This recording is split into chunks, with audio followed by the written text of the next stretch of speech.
A graça e a paz do Senhor Jesus, amados irmãos e irmãs. Aqui é a pastora Cláudia Breves Cardoso. Eu tenho uma palavra de Deus para o teu coração, que tem como título: Antes que ele venha, prepare as suas vestes. Sabemos que a palavra de Deus, ela fala conosco profundamente. Em Eclesiastes 9:8 nos diz assim: em todo tempo sejam alvas as tuas vestes e nunca falte o óleo sobre a tua cabeça. Há uma orientação do sábio Salomão, já na tua fase de maturidade, né? Falando conosco da importância de termos vestes alvas, limpas na nossa vida. E a Bíblia vai nos ensinar como ter vestes alvas, preparar nossas vestes para estar com o Senhor, para que nunca falte o óleo, a unção sobre a nossa cabeça. Lemos mais especificamente sobre isso aqui em Zacarias, capítulo 3, falando sobre vestes limpas para o sumo sacerdote. E a palavra de Deus diz assim: depois disso, versículo 1 de Zacarias 3, ele me mostrou o sumo sacerdote Josué diante do anjo do Senhor e Satanás à sua direita para acusá-lo. O anjo do Senhor disse a Satanás: o Senhor o repreenda, Satanás.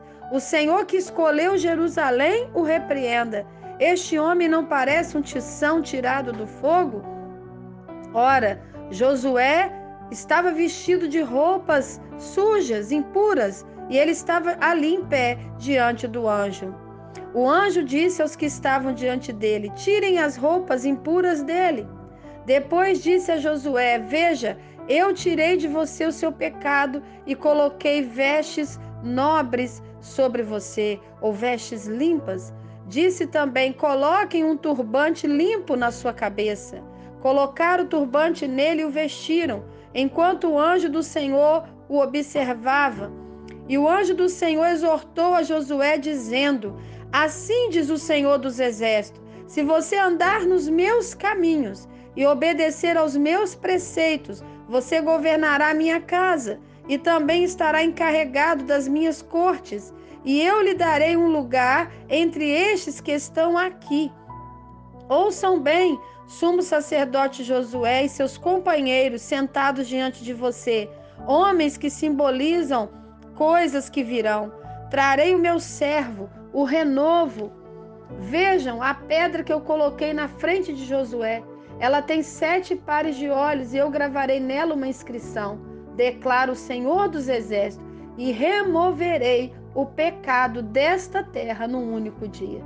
Naquele dia, declara o Senhor dos Exércitos, cada um de vocês convidará seu próximo para sentar-se debaixo da sua videira e debaixo da sua figueira. Que coisa linda essa palavra.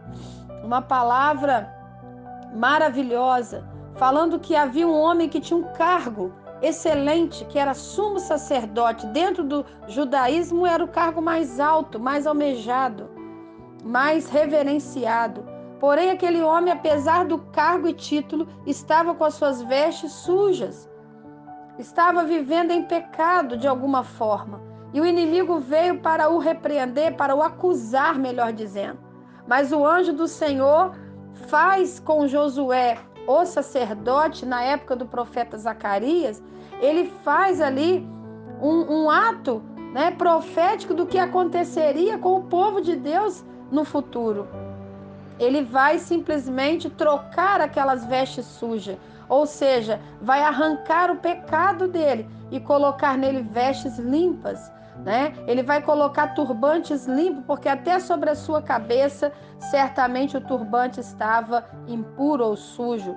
E ele vai então purificar aquele homem e dar a ele, né, o caminho ou a condição para continuar limpo. Ele diz: se você andar nos meus caminhos, diz o Senhor dos Exércitos, e obedecer os meus preceitos. Ou seja, a condição, né, para nós estarmos realmente limpos perante os olhos do Senhor. Irmãos, porque às vezes a gente está limpo e lindo, com a melhor roupa de marca, de grife, perante os olhos dos homens. Os homens olham e dizem: nossa, como aquele líder como aquele pastor, como aquele crente, como aquele obreiro, aquela missionária, como aquele empresário está bem vestido, como ele está bem representado. Porém, só Deus conhece a nossa condição moral, a nossa condição espiritual, a nossa condição mesmo ao olhar do Senhor. Como estamos, irmãos, ao olhar do Senhor? Por isso falamos nessa hora, antes que ele venha, antes que o noivo venha, prepare as suas vestes, ou seja, esteja limpo moralmente, esteja limpo na parte da sua justiça, esteja limpo como pessoa, né? Na parte espiritual. Nós precisamos, irmãos, avaliar, né? Fazer uma autoanálise e avaliar nossa vida perante o Senhor. Nós precisamos entender, porque no mundo espiritual, se nós vivermos de maneira errada, mesmo que estejamos lindo para o mundo, se nós vivemos em pecado, no mundo espiritual, na região celeste, tanto Deus sabe como eu me encontro, né? Como o inimigo também está vendo como está a minha vida ali. Então eu não posso dar legalidade ao mal. E eu preciso estar purificado. E ele diz que ele tem o poder em um só dia de nos limpar, de remover o pecado da nossa vida. Basta que nós venhamos nos arrepender e manter, né, nossos pés nos caminhos da obediência. Esse é o segredo, irmãos. E ele diz para Josué no versículo 8, se você andar no caminho da obediência, você vai governar a minha casa.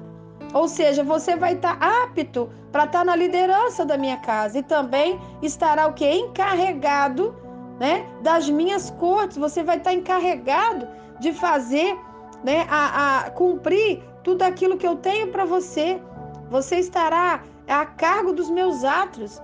E você terá lugar entre estes que estão aqui. Ou seja, você vai ter acesso, né, acesso às regiões celestiais. Você vai ter acesso ao mundo sobrenatural. Então, olha a importância da gente estar limpo perante ao Senhor. Porque se eu não estou limpo na minha vida espiritual, né, na minha alma, na minha moral, eu oro, mas minha oração não chega nas regiões celestiais. Ele diz que quando nós estamos limpos perante o olhar de Deus, nós temos acesso aos lugares celestiais. E isso é maravilhoso. Isso é tremendo. Você veja que falar de roupa, né, na Bíblia, a gente vê que a beleza não está nos enfeites. 1 Pedro 3, de 3 a 4, diz que a beleza não está nos enfeites exteriores, como cabelos trançados, joias de ouro ou roupas finas. Não, ao contrário, está no nosso interior, né, que não parece beleza demonstrada no espírito que não perece, melhor dizendo. Né? A beleza tem que estar no nosso interior, que é uma beleza que não perece. É aquela beleza demonstrada num espírito dócil, tranquilo, e que é de grande valor para Deus. Então, o olhar do Senhor não está, irmãos, fixo, não está fixo na nossa vestimenta por fora, né? Mas sim por dentro, amado. O Salmo 30, de 11 a 12, diz: mudaste a veste de lamento em veste de alegria. Olha como Deus trabalha a questão das vestes na Bíblia. Isaías 61, 10 diz que ele teve as vestes da salvação. Ele nos cobriu das vestes de salvação. Se você voltar lá no início da Bíblia, em Gênesis 3, 21, você vai perceber, né, que o homem, ele peca com a sua mulher e ele coloca roupas de figueira nele ali, folhas, né? Ele bota folhas ali para tampar a sua vergonha, porque ele percebe o seu pecado. E ali o Senhor, então, faz o quê? Sacrifica um animal, pega a pele daquele animal e veste Adão e Eva com aquela roupa de pele. Ou seja, foi preciso derramamento de sangue para purificação, para tampar e cobrir. Né? Quando a gente fala sobre alguém, quando Jesus morre na cruz, o seu sangue é vertido, é derramado, ele fala exatamente isso. O sangue de Cristo nos cobre, né? Nos lava de todo o pecado. É como se fosse uma veste de salvação sobre a nossa vida. Que coisa linda, né? Que coisa linda. Então a gente vai estudando a Bíblia sobre a questão das vestes e entendemos que Esther, no capítulo 4, versículo 1, ela rasga, Mardoqueu, ele rasga as vestes e se veste de pano de saco. e vai falar para Esther que era preciso ela se colocar na posição para que a sua família, para que o seu povo fosse salvo. E Esther então sai da presença real em vestes reais, em azul e branco, e uma grande coroa de ouro, manto de púrpura, de linho fino, né? Ele sai da presença ali, fala que Mardoqueu, ele rasga suas vestes, veste pano de saco, em Esther 4, versículo 1. Mas quando Esther, ela entra também em humilhação, né, em oração, ela pede ao Senhor, ela também fica ali, né, sem aquelas vestes reais, ela também se coloca em jejum, ela coloca a alma dela derramada aos pés do Senhor. E em Esther 8, 15 a 16, fala que quando a vitória chega, Mardoqueu sai da presença do rei com vestes reais em azul e branco, e uma grande coroa de ouro e manto de púrpura de linho fino. Ou seja, felicidade, alegria, júbilo e honra. Quando nós estamos prontos, irmãos, a nos humilhar diante do Senhor, nós vamos receber a honra, né? Vamos receber a honra. Não adianta nós estarmos vestidos de vestes reais, mas a nossa alma está em pecado, suja diante do Senhor, né? Nós precisamos verdadeiramente estar purificado, né? O pecado, ele nos suja, ele suja a nossa honra, ele suja as nossas vestes, e nós precisamos estar purificados perante o Senhor. Apocalipse 22, 14 fala: felizes os que lavam suas vestes, né, no sangue do Cordeiro, felizes os que lavam suas vestes. E nós precisamos estar realmente purificados diante do Senhor. Esse é o desejo de Deus para cada um de nós, né? Nós precisamos estar purificados, né? Nós temos que entender isso. Quando estudamos os livros de Paulo, as cartas de Paulo, ele vai falando que o crente precisa se vestir de um caráter semelhante ao de Cristo, ser igual a Cristo. Um novo homem, né, não é construído do seu próprio poder. A sua nova identidade, as novas vestes, vêm de acordo com que se aproximam de Cristo e se despem daquelas velhas práticas, né, das roupas velhas. Você encontra isso em Colossenses 3, né, de 5 a 11, despojai-vos do velho homem e se vos revistais do novo homem, que fala ali 3, de 12 a 17. Então ele vai falando para nós em Colossenses capítulo 3 da importância da nova veste que nós precisamos ter, né? Então é maravilhoso nós estarmos com essas vestes purificadas, é maravilhoso nós estarmos com vestes limpas perante o Senhor. Então, é o que Deus deseja para mim e para você neste dia, amados. A palavra de Deus, ela nos ensina fortemente que nós, antes que Ele venha, antes que o noivo Jesus, Ele volte, que nós possamos preparar as nossas vestes, tirar as vestes do velho homem, da prática, né, do comportamento, do caráter, das velhas práticas, da mentira, da malícia, do ciúme, da inveja, da idolatria, do adultério, né? De toda a corrupção que há em nós, de tudo aquilo que nos manchava. Para quê, irmãos? Para que a gente tenha um novo homem em nós, um novo ser em nós, a novas vestes, veste revestida pelo Senhor. Esse é o desejo do nosso Pai, que Deus possa te abençoar, que você, quando Ele vier, você esteja preparado, né? Com as vestes purificadas, com as vestes prontas, né, para servi-lo em espírito e em verdade. O Senhor, Ele fala que as vestes, né, felizes os que lavam as suas vestes. Olha aí, ó, Apocalipse 22, 14. Vamos pegar do 12. Eis que venho em breve, a minha recompensa está comigo, e eu retribuirei a cada um de acordo com o que fez. Eu sou o Alfa e o Ômega, o primeiro e o último, o princípio e o fim. Felizes os que lavam suas vestes, e assim têm direito à árvore da vida e podem entrar na cidade pelas portas. Fora ficarão os cães, os que praticam feitiçaria, os que cometem imoralidades sexuais, assassinos, idólatras e todos que amam e praticam a mentira. E eu deixo para vocês o 11. Continue o ímpio a praticar injustiça, continue o imundo na imundícia, continue o justo a praticar justiça, e continue o santo a santificar-se. A palavra de Deus para nós hoje é: prepare as tuas vestes antes que ele venha. Amém? Santifique-se, meu amado. Purifique-se no sangue do Cordeiro. Peça para que o Cordeiro de Deus, que é Jesus, te limpe. Tire hoje todas as vestes do homem velho, toda a prática do velho homem, da velha mulher, e se revista do novo homem.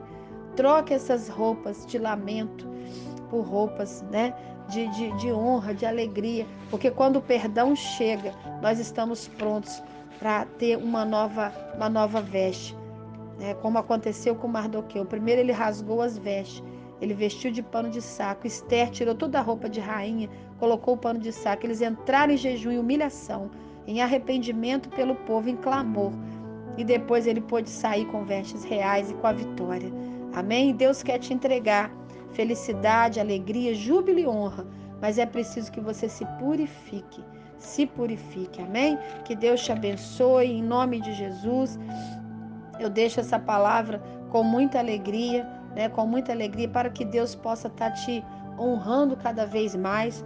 Os servos de Deus, né? Eles são honrados pelo Senhor, eles são honrados pelo Pai, quando eles se colocam na posição do nome do Senhor, né? Então, eu deixo para você aqui Apocalipse 19, 7 e 8. Regozijemo-nos, vamos alegrar-nos, dar-lhe glória, pois chegou a hora do casamento do Cordeiro e a sua noiva já se aprontou. Para vestir-se, foi-lhe dado linho fino, brilhante e puro. O linho fino são os atos justos dos santos. Amém? Prepare-se, noiva do Cordeiro, para encontrar-se com teu noivo antes que ele venha. Vista-se para o casamento com linho fino, brilhante e puro, que significa os atos de justiça dos santos. Apocalipse 19, 8. Que Deus te abençoe, meu irmão, minha irmã. Um grande abraço em nome de Jesus. Em nome de Jesus.